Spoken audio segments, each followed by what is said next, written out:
Namo tassa bhagavato arahato samma sambuddhassa. Namo tassa bhagavato arahato samma sambuddhassa. Namo tassa bhagavato arahato samma sambuddhassa.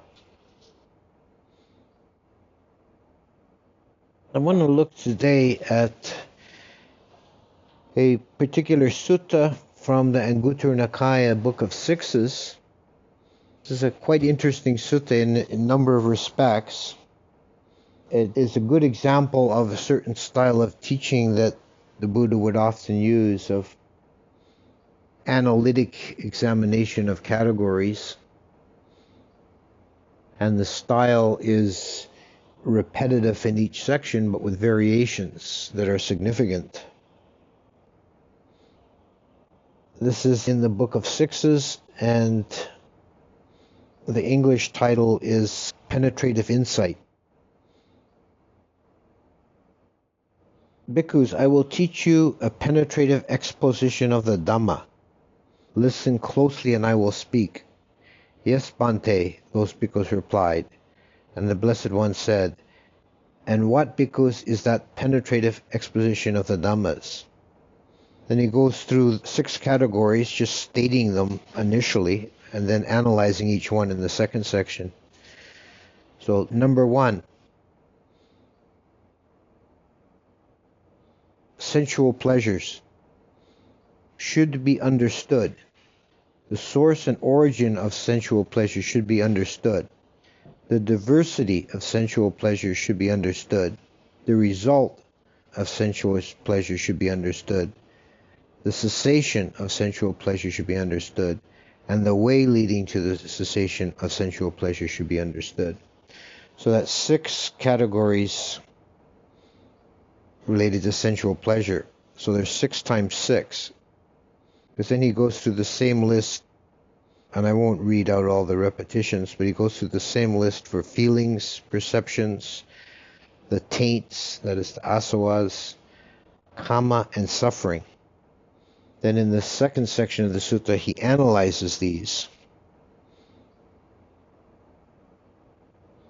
When it was said sensual pleasure should be understood, the source and origin, the diversity, the cessation, the way leading to cessation of sensual pleasure should be understood. What was the reason this was said? Then he goes into the analysis. There are, bhikkhus, these 5 objects of sensual pleasures. Form cognizable by the eye, that are wished for, desired, agreeable, pleasing, connected with sensual pleasure, tantalizing. Sounds cognizable by the ear, and then all the same again, wished for, desired for, etc. Odors cognizable by the nose, taste cognizable by the tongue, tactile objects cognizable by the body, desired, agreeable, pleasuring, connected with sensual pleasure, tantalizing. However, these are not sensual pleasures in the Noble One's discipline. These are called objects of sensual pleasure. A person's sensual pleasure is lustful intention. They are not sensual pleasures, the pretty things in the world. This is in verse. A person's sensual pleasure is lustful intention. The pretty things remain just as they are in the world, but the wise remove the desire for them. So this is an important distinction, that sensuality is in the eye of the beholder, so to speak. It's not correct analysis to blame the objects or externalize the phenomena. It's the desirous or lustful intention in the mind that is sensual pleasure. And the word sensual pleasure, it might be a slightly misleading translation, because you're talking about kama, not kama as K-A-M-M-A, but kama, K-A-M-A, K long A-M-A, kama, which is sensuality in general. It includes the desire and the experience of sensuality, of sense objects. So he's saying here that it's the subjective side we need to pay attention to. And as the verse says, the pretty things in the world are just as they are. It's the mind of the observer in which sensuality arises. And what, bhikkhus, is the source and origin of sensual pleasure? Contact is their source and origin. Contact, pasa in the dependent origination, is the stage that comes after the six sense organs. It's what the six sense organs do. Contact is a threefold junction. It's when sense organ, sense object, and consciousness come together. That's classed as contact. There's a moment of contact. And what is the diversity of sensual pleasure? Sensual desire for form is one thing. Sensual desire for sound is another. Sensual desire for odors another. Sensual desire for taste still another. And sensual desire for tactile objects still another. This is called the diversity of sensual pleasure. You might also note here that he's dealing with the five bodily senses. The mind sense doesn't come into this phase of the analysis. And what is the result of sensual pleasure? One produces an individual existence that corresponds with whatever sense pleasure one desires, and which may be called the consequence either of merit or demerit. This is called the result of sensual pleasure. So, engagement in sensuality will lead to rebirth in the sense desire realm. And that can be either meritorious or demeritorious.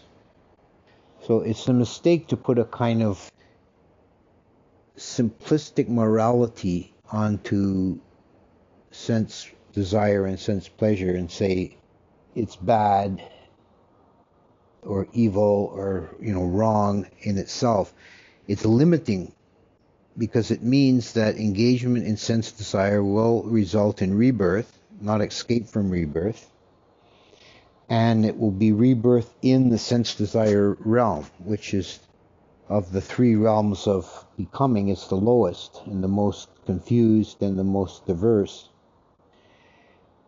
But it could be rebirth anywhere from the hell realms to the heaven realms, to the Dewa worlds.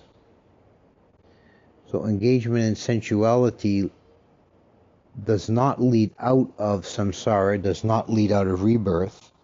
It leads into rebirth, but it might be classed as a meritorious rebirth if it's birth amongst Dewas, for example, or a rebirth in the human form.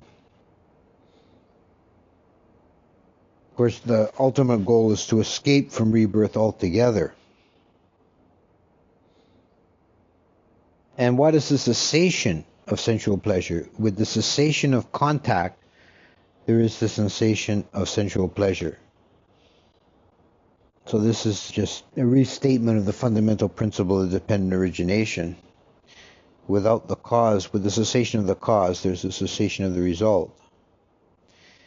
And the way leading to the cessation is the Noble Eightfold Path, namely right view, right intention, right speech, right action, right livelihood, right effort, right mindfulness, and right concentration. When, bhikkhus, a noble disciple thus understands sensual pleasure, the source and origin of sensual pleasure, the diversity of sensual pleasure, the result of sensual pleasure, the cessation of sensual pleasure, and the way leading to the cessation of sensual pleasure, understands this penetrative spiritual life to be the cessation of sensual pleasure. And then he goes on to the second section on feelings. And he now analyzes it in the same way. There are, bhikkhus, three feelings: pleasant feeling, painful feeling, and neither painful nor pleasant feeling. And what is the source and origin of feeling? Contact. So again, it's contact. Contact is the source and origin. And this is literally the formula in independent origination, because of contact feeling. And what is the diversity of feeling? There is worldly pleasant feeling, spiritual pleasant feeling.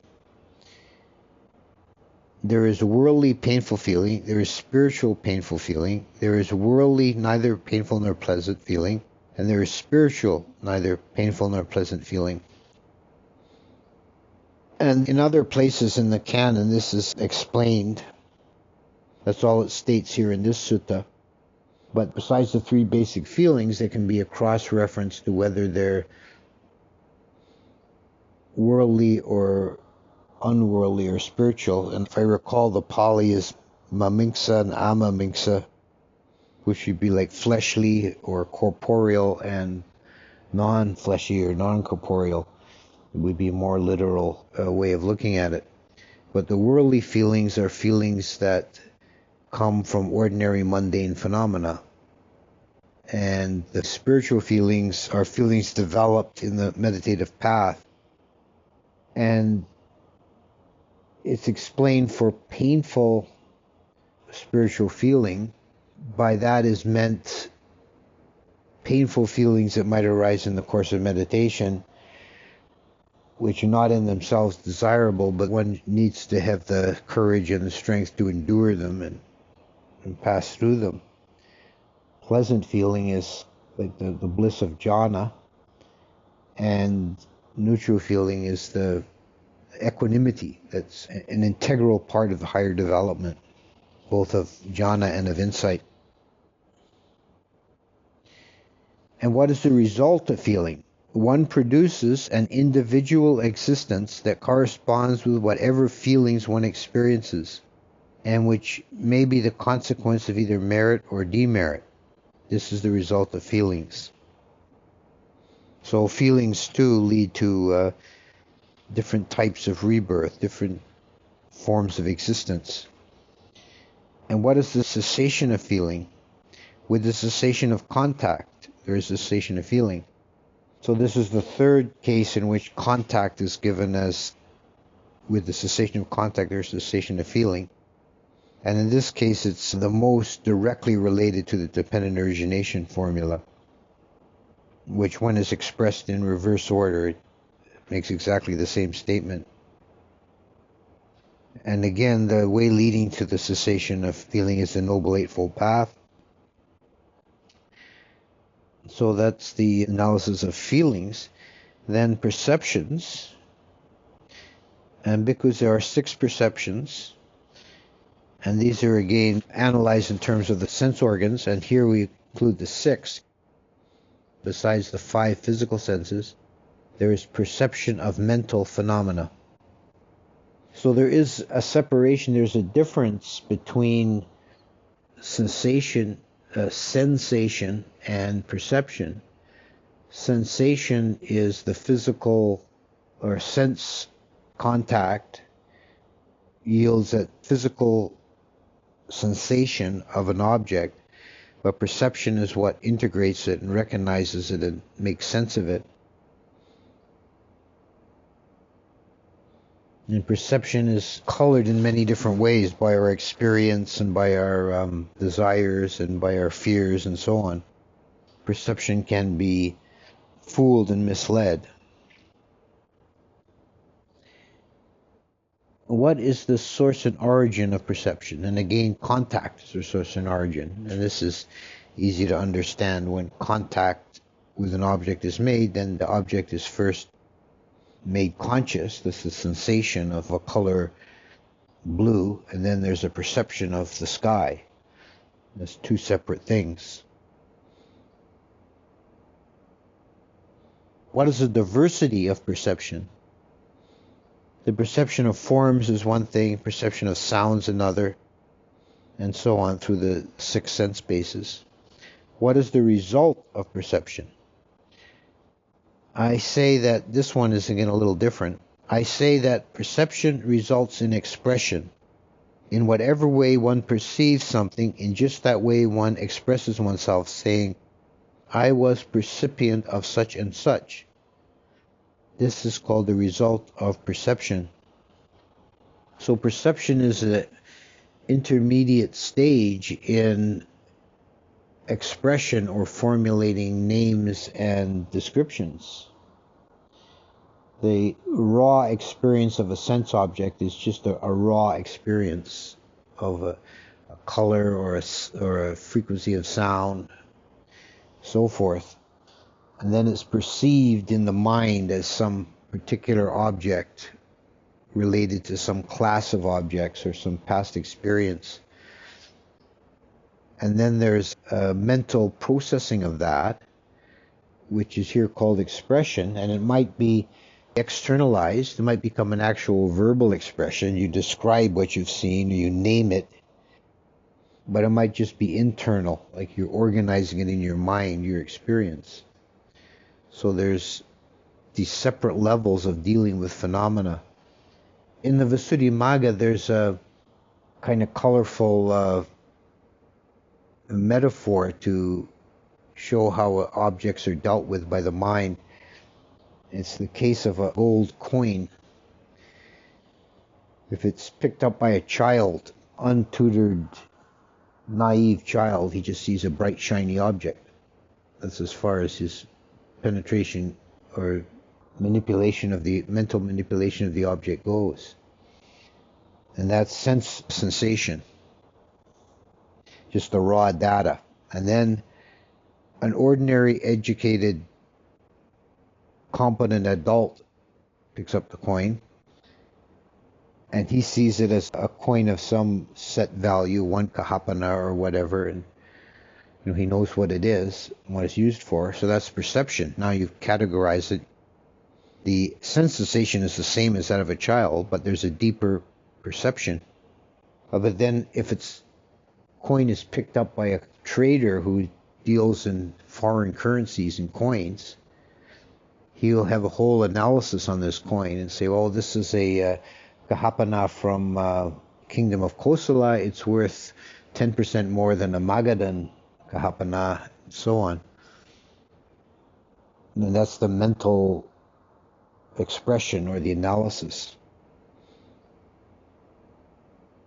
And that's the result of perception. That can't happen without perception first.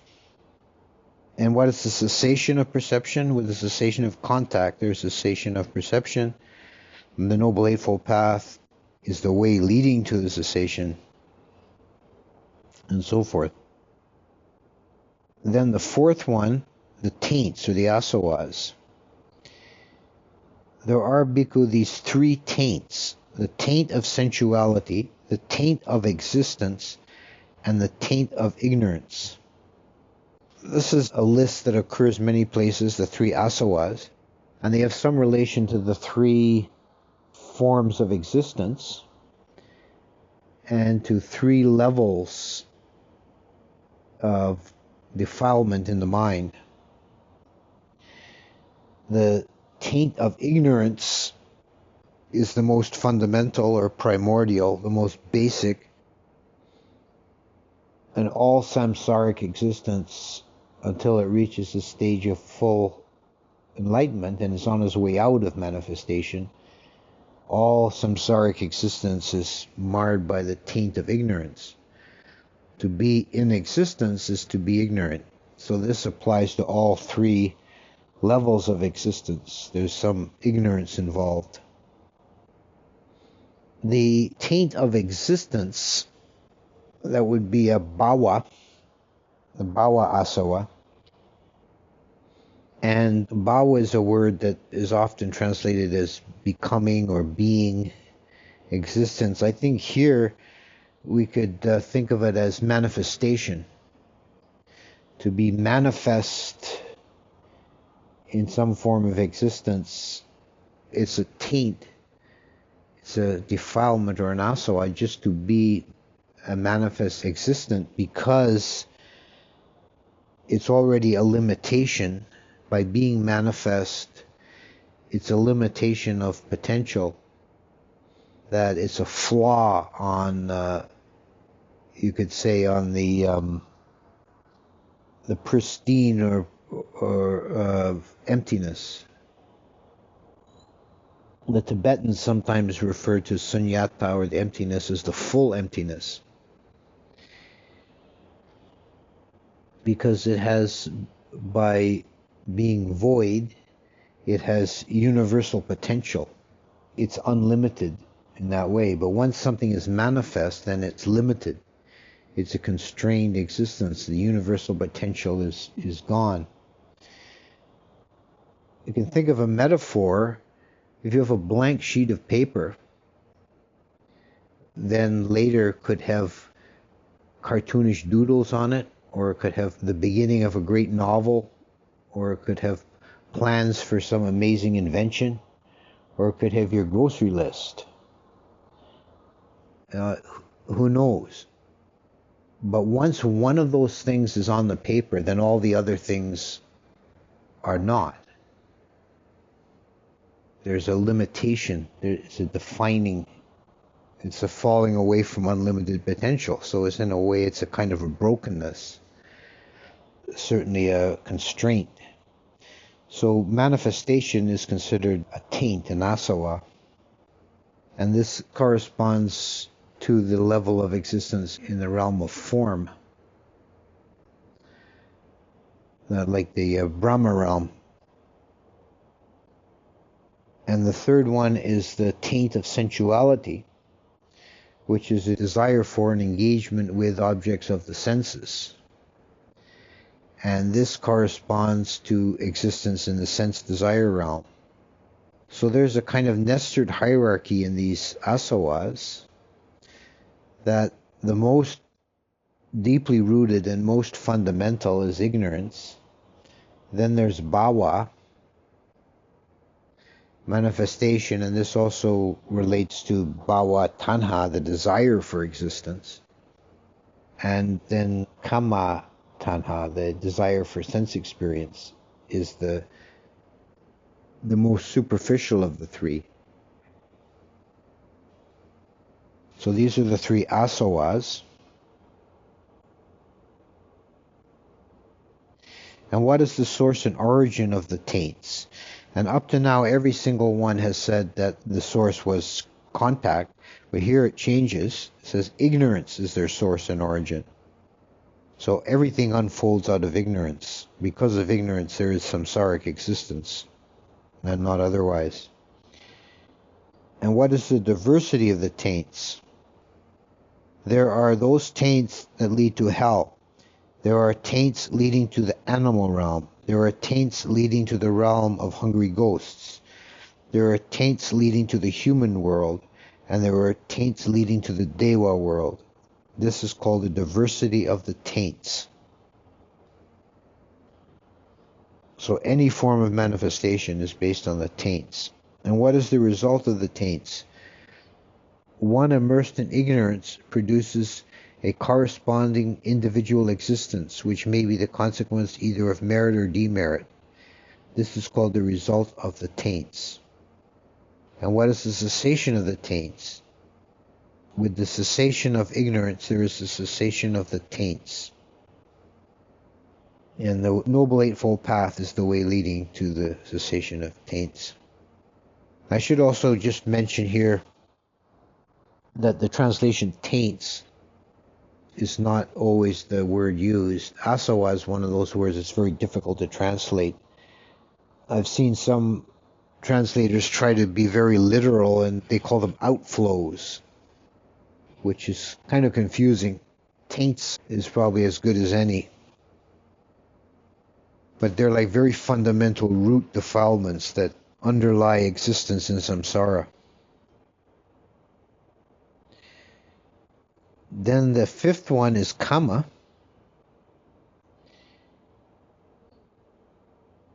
It is volition, bhikkhus, that I call kama.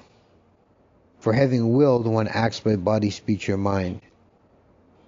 And this is important in the context of the Buddha's dispensation relative to other teachings in India, that the Buddha always insisted that kama comes from intention, whereas the Jains, for example, believe that kama comes from the action, so that killing an insect by mistake or accident is considered bad karma to a Jain, but not by a Buddhist. And there are others who, like the Jivakas, who taught a kind of hard determinism, that there was no such thing as free will or choice in our actions. that we're just following a pre-programmed script. Whereas the Buddha said, no, we have intention, we make choices. And the intention is the karma, is where the karma is made. And what is the source and origin of karma? And we go back to contact. Contact is the source and origin of karma. Because we contact things in the world, then we act on them. And what is the diversity of karma? There is karma to be experienced in hell. There is karma to be experienced in the animal realm. Karma to be experienced among the hungry ghosts. Karma to be experienced in the human world. And there's karma to be experienced in the Deva world. This is the diversity of karma. And what is the result of karma? The result of karma is threefold. It can be experienced in this very life, in the next rebirth, or on some subsequent occasion. This is called the result of karma. So karma can fruit at any time, come to fruition, result in experience. Sometimes it happens almost immediately, sometimes it happens later in the same lifetime, and sometimes it happens in future lifetimes. But once a karma has been made, it's not extinguished until it's experienced by a resultant. And again, the cessation of karma is contact, cessation of contact. And the Noble Eightfold Path is the way leading to right concentration. And the final set is suffering. And first he defines it. Birth is suffering, old age is suffering, illness is suffering, death is suffering, sorrow, lamentation, pain, dejection, and anguish are suffering. Not getting what one wants is suffering. In brief, the five aggregates subject to clinging are suffering. This is the formula directly found in the Four Noble Truths. And what is the source and origin of suffering?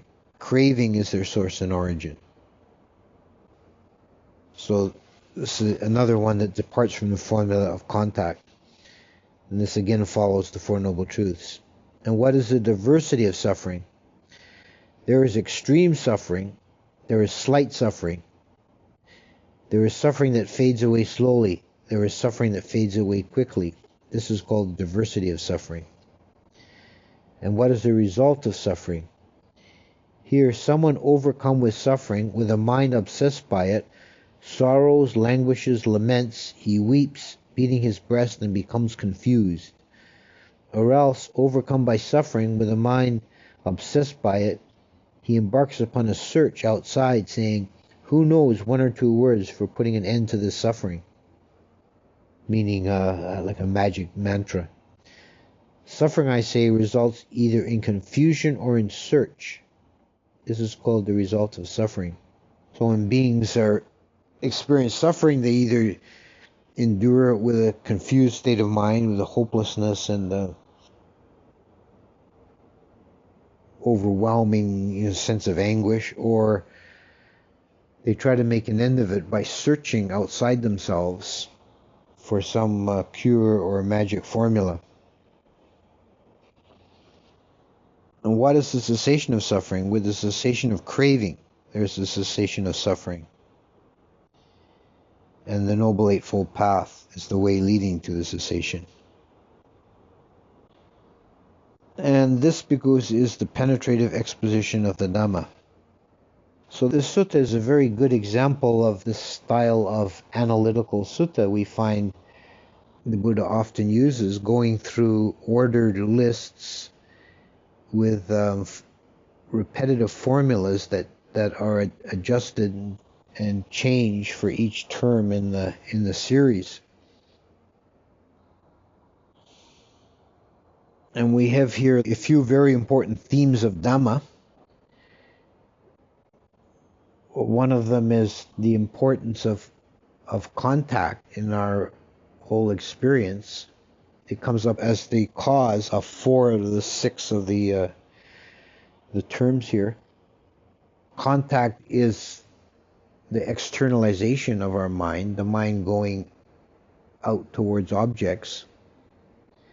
So it can be compared to bhava, which is the simple fact of existence, but then existence becomes complicated when we engage externally.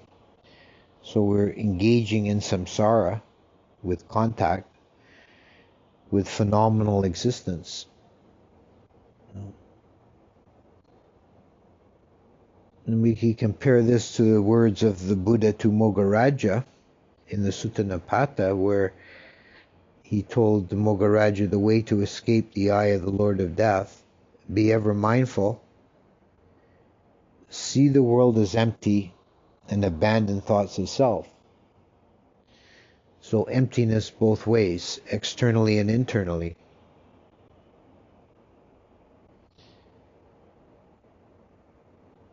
And the movement away from emptiness internally is the creation of a self, or more broadly, bhava, becoming or manifestation, and then externally is engagement in external objects, the 10,000 things, the forms and sounds and smells and tastes that one can get lost in. And these things lead to further becoming, further manifestation, and depending on the exact quality and nature of the engagement, it can be either into a lower realm or a higher realm, but it doesn't lead out of becoming.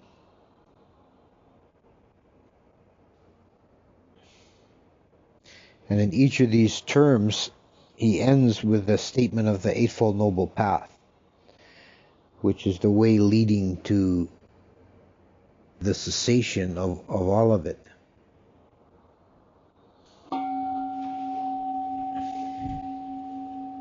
Andamayam Dhammakataya Sadhukaram Dadamase Sadhu Sadhu Sadhu Anumodami.